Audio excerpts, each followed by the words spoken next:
দেখতে দেখতে পাকা আমের সিজনটা কিন্তু চলে গেল আর বাহিরে পড়েছে প্রচুর পরিমাণের গরম। এই গরমে একটা ঠান্ডা ঠান্ডা ম্যাঙ্গো পুডিং হলে আর কি লাগে বলুন তো। আসসালামু আলাইকুম everyone, welcome back to my channel রমণীর কুকিং লাইফ। আজকের পর্বে সবাইকে স্বাগতম জানাচ্ছি অসম্ভব মজাদার একটা ম্যাঙ্গো পুডিং এর রেসিপি দেখার জন্য।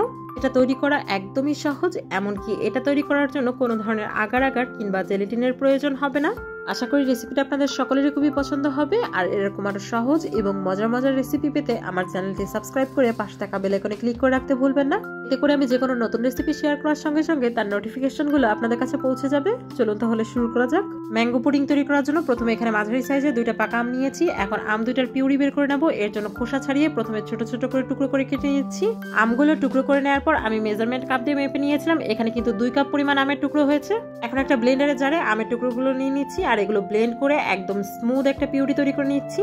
80% আমের পিউরিটা কিন্তু একদমই স্মুথ হয়েছে। এখন একটা পাত্রে এই আমের পিউরিটা ঢেলে নিচ্ছি আর এখানে অ্যাড করে দিচ্ছি 2 কাপ পরিমাণ ফুল ক্রিম তরল দুধ আর হাফ কাপ পরিমাণ চিনি। এরপর একটা হ্যান্ড উইক্সের সাহায্যে সবকিছু ভালোভাবে মিক্স করে নিচ্ছি।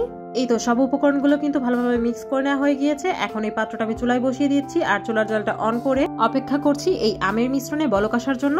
আর এই সময় কিন্তু বারবার নাড়াচাড়া করতে হবে, তা না হলে কিন্তু এই মিশ্রণটা নিচ থেকে লেগে যেতে পারে। এই তো পুডিং এর মিশ্রণে কিন্তু বলক আসতে শুরু করেছে। এই পর্যায়ে পুডিং এর বাইন্ডিং এর জন্য একটা পাত্রে হাফ কাপ পরিমাণ ভ্যানিলা কাস্টার্ড পাউডার নিয়ে নিচ্ছি আর এতে হাফ কাপ পরিমাণ তরল দুধ অ্যাড করে একটা মিশ্রণ তৈরি করে নিচ্ছি। আপনারা চাইলে কিন্তু এখানে কাস্টার্ড পাউডারের পরিবর্তে সমপরিমাণ কর্নফ্লাওয়ার ও দুধ দিয়ে এই মিশ্রণটা তৈরি করে নিতে পারবেন, কোনোই সমস্যা নেই। কিন্তু কাস্টার্ড পাউডার ব্যবহার করলে কিন্তু টেস্টটা আরো ভালো আসবে। একটা চামচ দিয়ে ভালোভাবে নাড়াচাড়া করে দুধ ও কাস্টার্ড পাউডারটা ভালোভাবে মিক্স করে নিয়েছি।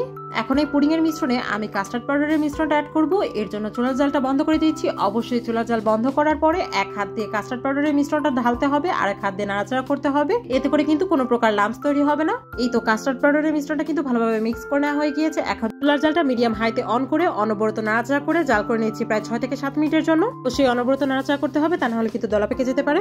প্রায় 7 মিনিটের মতো অনবরত নাড়াচাড়া করে জাল করে নেওয়ার পর যখন মিশ্রণটা এরকম ঘন হয়ে যাবে, এই পর্যায়ে চুলার জালটা বন্ধ করে দিচ্ছি।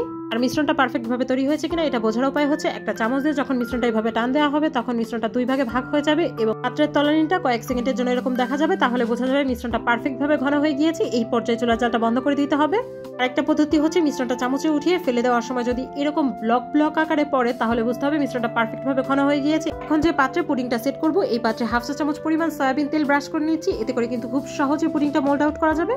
পরে এই পাত্রে পুডিং এর মিশ্রণটা ঢেলে নিচ্ছি। অবশ্যই চুলার জালটা বন্ধ করার সঙ্গে সঙ্গে পুডিং এর মিশ্রণটা ঢেলে নিতে হবে, তা না হলে কিন্তু এটা একটু ঠান্ডা হলে সেট হতে শুরু করবে। এখন পাত্রের 2 সাইডে ধরে হালকা একটু ট্যাপ ট্যাপ করে নিচ্ছি। এতে করে ভিতরে কোনো বাবলস থাকলে সেটা বের হয়ে যাবে। এখন রুম টেম্পারেচারে পুডিংটা ঠান্ডা হয়ে যাওয়া পর্যন্ত অপেক্ষা করব। আর যখন এটা পুরোপুরি ঠান্ডা হয়ে যাবে তখন নরমাল ফ্রিজে প্রায় 3 থেকে 4 ঘন্টার জন্য রেখে পুরোপুরি সেট করে নেব।